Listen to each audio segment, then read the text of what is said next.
Thanks, Eric. I'm Adrian Gobriel. The Toronto Police Association is firing back at Chief Mark Saunders' reefer rule. That rule states that members of the police force can't perform active duty within 28 days of consuming cannabis. So the union tonight, or within the next 24 hours, is going to be instructing their members to file an injured on-duty report should they come in contact with secondhand marijuana smoke within a confined area.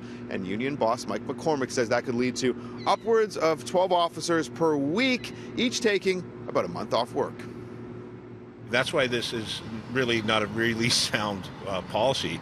It's in your system. The chief said you're not allowed to have it in your system, so these officers will have to put in an IOD and possibly go off work.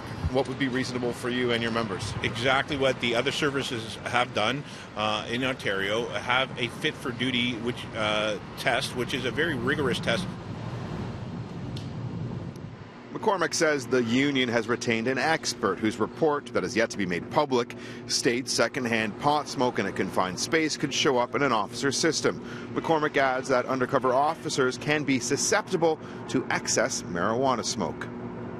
It's not the union sticking it to the chief at all, but, where we have a policy that says you can't have it in your system for 28 days and, our officers are being exposed, what choice do they have? You're our former chief of police. What's your thoughts? Yeah, you know what? Mike's doing his job of standing up for his people. Mark's doing his job of making sure that his officers are fit to serve the people of Toronto. And they both have that in common. Both decent guys, they'll work it out. A work in progress? Of course. Chief Mark Saunders told us not today when we requested to speak with him earlier this morning, though he has said recently that his 28-day policy is an interim policy and it's one he's willing to revisit.